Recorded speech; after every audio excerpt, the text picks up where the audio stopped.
En el siglo XVI, la Iglesia Católica inició en América una cruzada contra las tradiciones religiosas de los pueblos conquistados por la corona española. Significativamente, una de las pocas prácticas que los frailes siguieron permitiendo fue la de decorar con flores los espacios sagrados.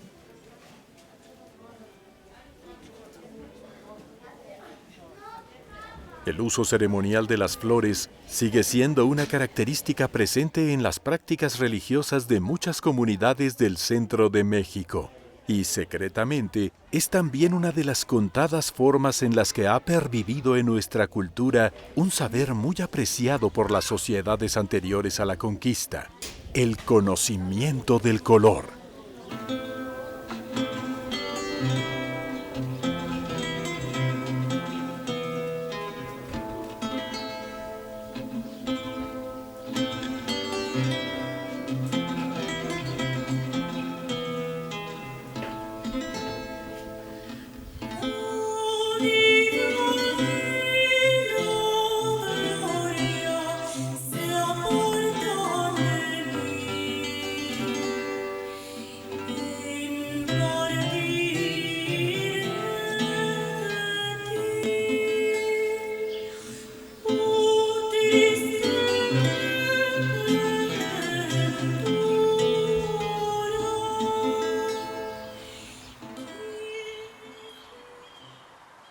Nos hemos acostumbrado a ver los vestigios de los pueblos mesoamericanos anteriores a la conquista desprovistos de color. Las pirámides de Teotihuacán, por ejemplo, nos impresionan por la sobriedad de la piedra desnuda, lo mismo que los grandes monolitos con los que tradicionalmente asociamos la cultura azteca.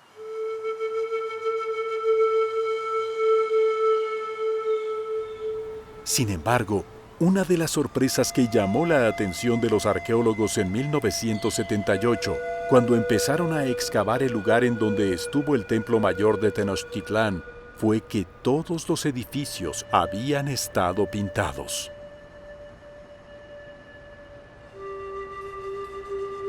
A partir de entonces, el interés por estudiar de manera sistemática el papel que los colores tuvieron en las culturas mesoamericanas ha ido en aumento. En pocos ámbitos de la cultura están tan entrelazados nuestros modernos conceptos de ciencia, tecnología, arte y religión como en el uso del color. Por ejemplo, poco a poco fue quedando claro que la paleta utilizada en las últimas etapas del Templo Mayor se redujo a 5 colores. Se trató de una decisión determinada por el simbolismo que les daban a esos colores en particular, una limitación técnica obligada por la necesidad de cubrir con color grandes superficies expuestas a la intemperie, o simplemente una consecuencia del gusto artístico de la sociedad mexica. Una de las llaves que nos ha permitido empezar a entender el significado y los usos del color en el mundo mesoamericano es el manuscrito conocido como Códice Florentino, uno de los objetos más fascinantes producidos en el siglo XVI.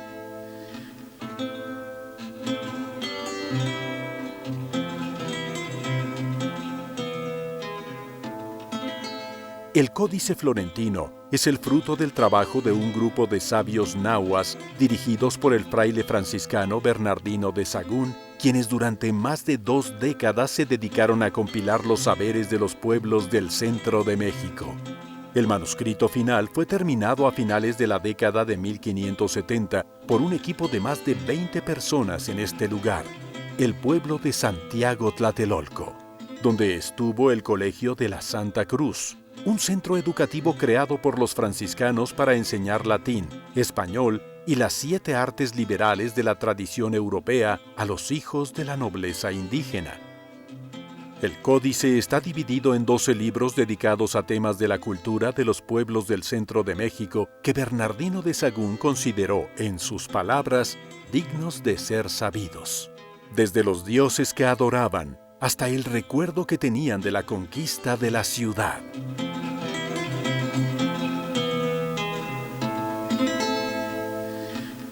En el libro 11, que está dedicado a describir los 3 reinos en los que la tradición clásica occidental dividía la naturaleza, hay una sección dedicada expresamente a los colores, que como el mismo texto explica, se conocían en náhuatl con el nombre de tlapali. El capítulo es una de las fuentes más importantes de información que tenemos sobre la ciencia y la técnica de la producción de pigmentos y colorantes en Mesoamérica, y su estudio ha permitido identificar las materias primas con las que se hacían los colores y reconstruir los métodos para fabricarlos y aplicarlos.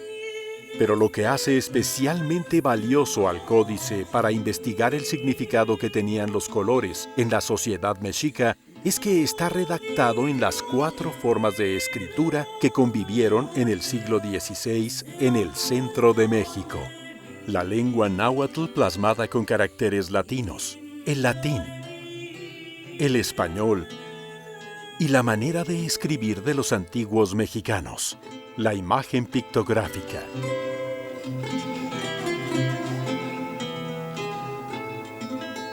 Los 12 libros del Códice Florentino tienen más de 2000 dibujos, la mayor parte de ellos en color. Sus autores estaban familiarizados con las convenciones de la ilustración renacentista occidental, pero también con la práctica mexica de utilizar imágenes como una forma de escritura.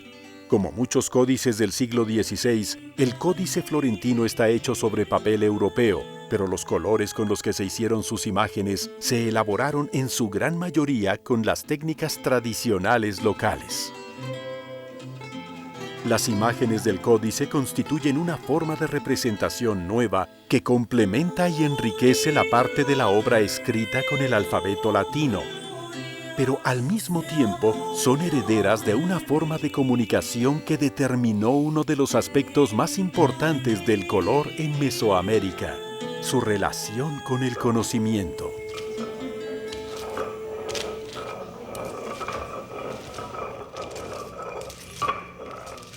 Hasta la llegada de los españoles, las sociedades del centro de México preservaron y transmitieron sus conocimientos, mitos y relatos históricos en objetos que en muchos aspectos eran equivalentes a los libros, los amochtli, escritos en un lenguaje de imágenes altamente codificado.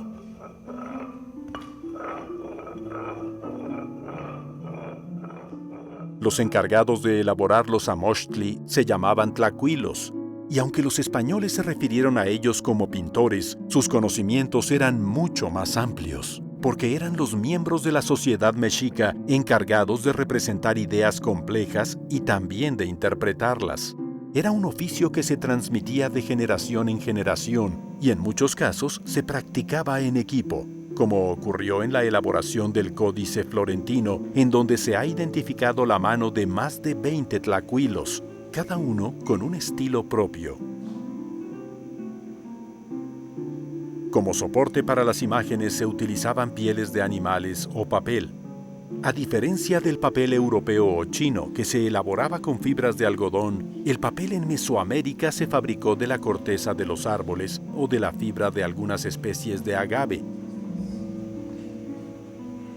Después de un proceso en donde las fibras se ponían a macerar en agua con cal por varios días y se hervían por varias horas, se colocaban sobre una superficie dura y plana y se extendían mediante golpes con una piedra plana. Las hojas de papel se dejaban varios días secándose al sol y cuando iban a ser utilizadas se les aplicaba una base de estuco de cal o de yeso para uniformar su superficie y poder aplicar sobre ella la pintura. Para aprovechar la brillantez propia del fondo blanco de los amochtli, la mayoría de los colores que utilizaron los tlacuilos fueron translúcidos y, como dejó constancia Motolinía, tenían un origen vegetal. Muchos colores hacen los indios con flores, escribió el misionero franciscano, y cuando los pintores quieren mudar el pincel de un color en otro, con la boca limpian el pincel, por ser los colores de flores.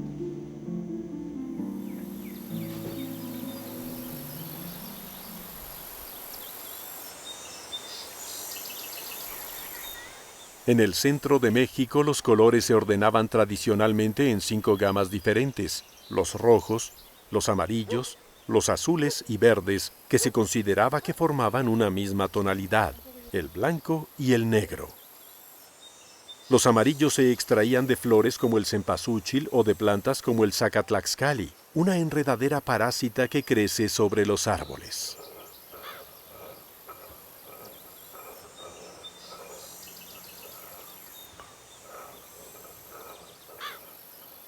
La materia prima para producir el rojo era muy variada y se podía obtener de cortezas de plantas como el palo de Campeche o el palo de Brasil. Pero sin duda el colorante rojo más importante fue el nochestli, que en el Códice Florentino se traduce como sangre de tunas. La técnica para producir el colorante estaba muy desarrollada cuando llegaron los españoles y se convirtió en el producto de exportación más importante de la Nueva España después de la plata.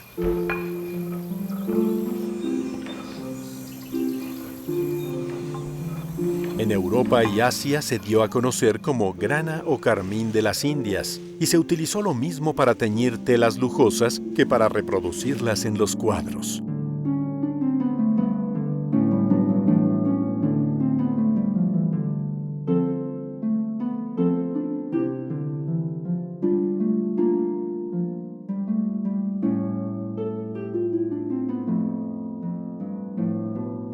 La grana se consideraba el colorante rojo más fino de la tierra, y para mantener el secreto de su origen, los españoles propagaron la idea de que se trataba de una semilla, pero en realidad se obtenía de la cochinilla, un insecto que vive en los nopales.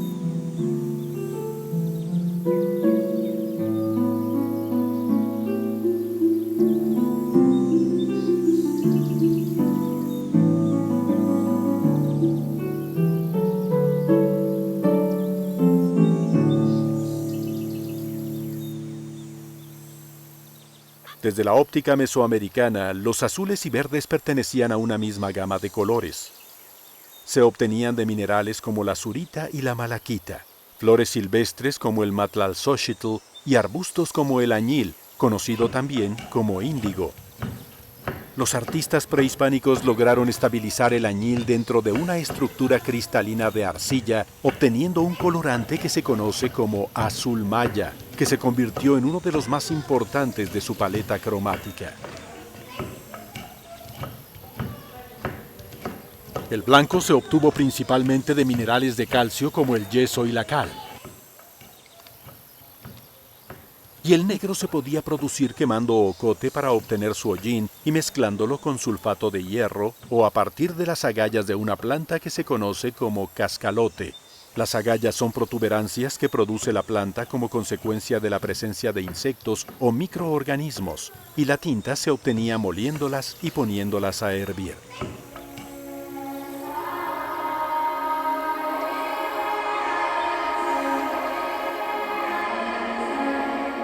Muy pocos amoxtli elaborados en Mesoamérica antes de la conquista han llegado hasta nuestros días. La mayoría se perdieron o fueron destruidos por los misioneros.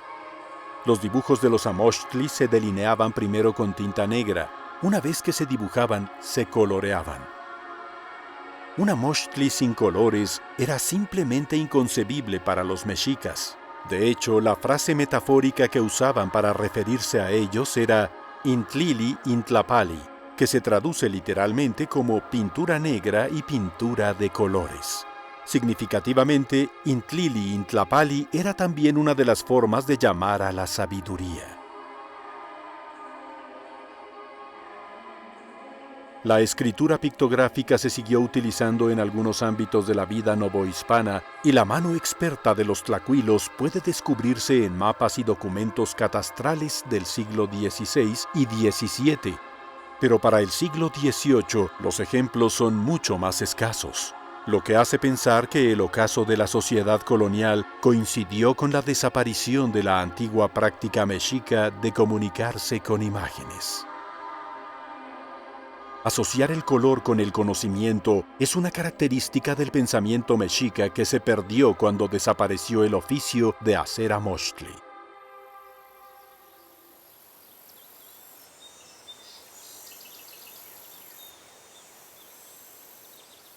Otro oficio prehispánico relacionado con el color que también desapareció durante la colonia fue el de amanteca, como se llamaba a los especialistas en confeccionar objetos con plumas de aves.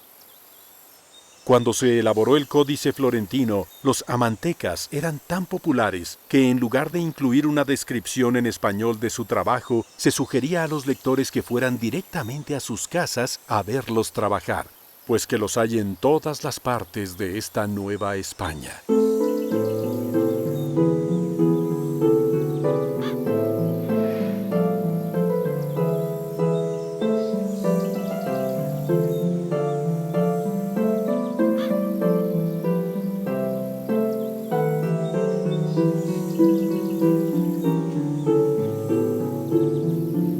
En Tenochtitlán, los amantecas vivían en el barrio de Amantla, de donde tomaban su nombre.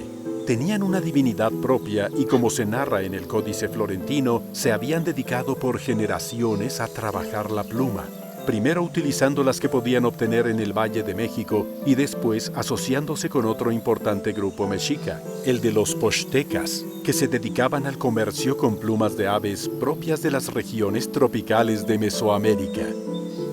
Los objetos y prendas de vestir que se decoraban con plumas eran muy diversos, pero los que más llamaron la atención de los misioneros fueron los mosaicos de plumas que se confeccionaban sobre escudos, conocidos como chimali, y objetos rituales. Para confeccionar los mosaicos de plumas, se limpiaba algodón y se extendía con las manos para formar un velo, adhiriéndolo a una hoja de maguey con una solución de una sustancia que fue muy importante en el arte mesoamericano: el tzautli. El tzautli se obtiene del pseudobulbo de las orquídeas, que al ser machacado, macerado y puesto en putrefacción, produce un líquido espeso con propiedades adhesivas inigualables de flexibilidad y adherencia. Sobre este velo de algodón se colocaban una a una las plumas, formando lienzos de colores que se dejaban al sol.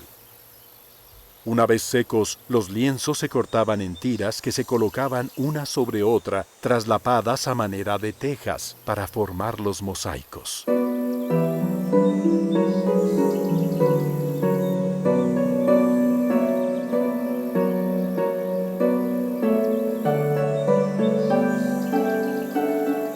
Los primeros misioneros promovieron la producción de mosaicos de plumas de tema religioso que se obsequiaban a autoridades eclesiásticas y civiles, pero la práctica se fue perdiendo poco a poco.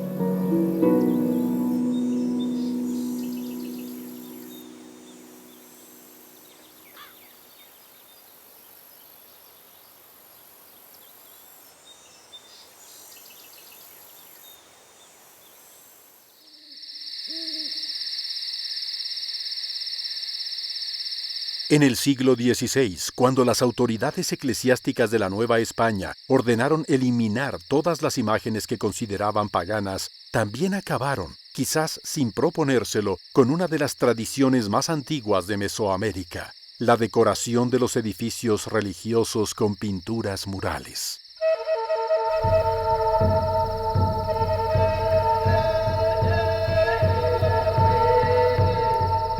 Los edificios de Teotihuacán, por ejemplo, que tuvo su época de mayor esplendor alrededor del año 500 después de Cristo, estuvieron alguna vez pintados de rojo y azul, y es posible encontrar todavía impresionantes ejemplos de paredes decoradas con pinturas murales.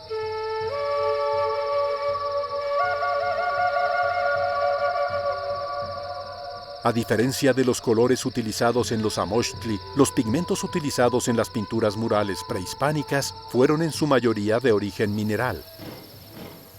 Los materiales se molían en metates hasta obtener un polvo muy fino y se combinaban con sustancias aglutinantes que permitían formar películas de color en las paredes.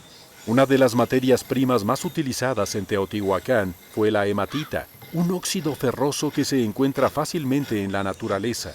La hematita se mezclaba con tzautli para producir el colorante rojo que caracteriza la pintura mural teotihuacana.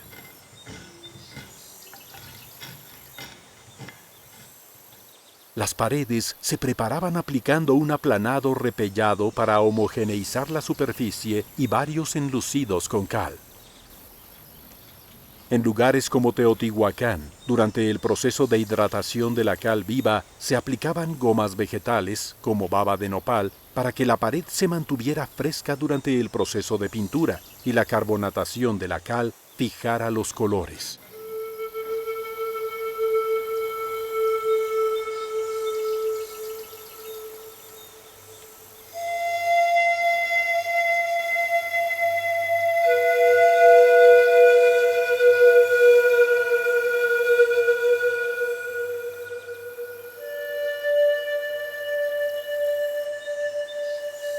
La hematita se utilizó como colorante en el centro de México durante siglos, y se cree que precisamente de las minas cercanas a Teotihuacán se obtuvo la hematita con la que se pintaron las paredes del Templo Mayor de Tenochtitlán.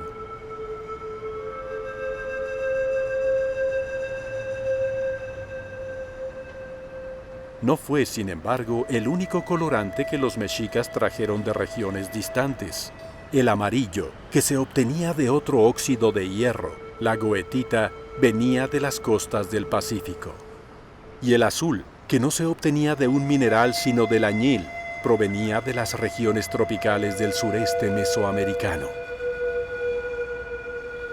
El lejano origen de los pigmentos y colorantes utilizados en el Templo Mayor reafirma la hipótesis de que su elección se debió principalmente a razones simbólicas. El edificio principal del Templo Mayor estaba dedicado a dos divinidades en cierta manera opuestas. Por un lado, a Huitzilopochtli, una deidad relacionada con la guerra, el sol y los meses secos del año. Y por otro, a Tlaloc, que se relacionaba con el agua, la fertilidad y la temporada de lluvias. Los arqueólogos han constatado que esa dualidad se simbolizó en el Templo Mayor a través de los colores. El lado dedicado a Huitzilopochtli está decorado principalmente con colores ocres, mientras que en la parte dedicada a Tlaloc predominan los azules.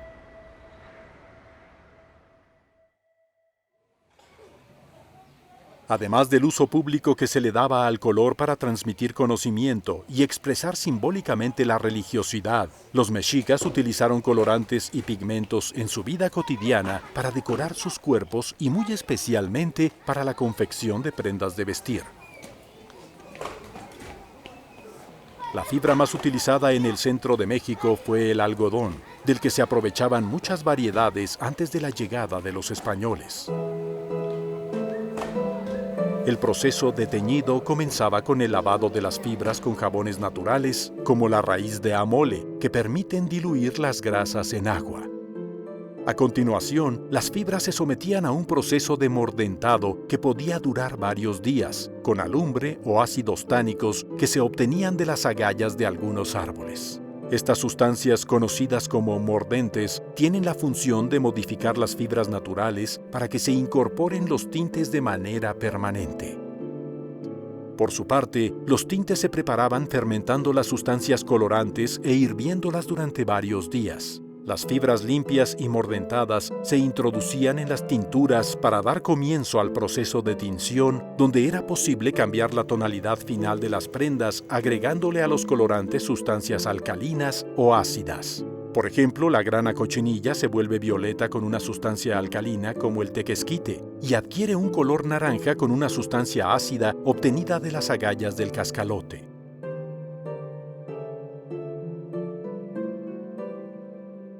Finalmente, las fibras se dejaban secar y quedaban listas para la fabricación de textiles.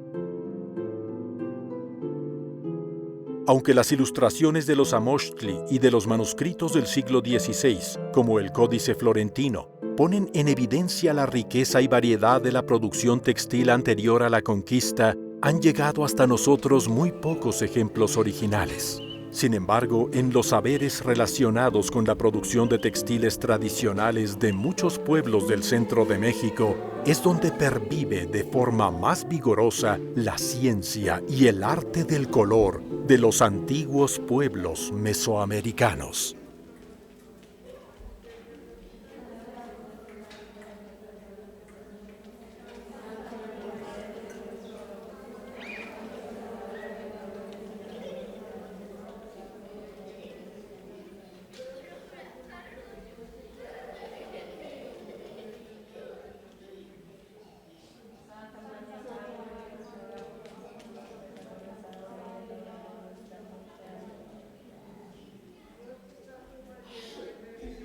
Narrado por José Luis Palomera de la Re.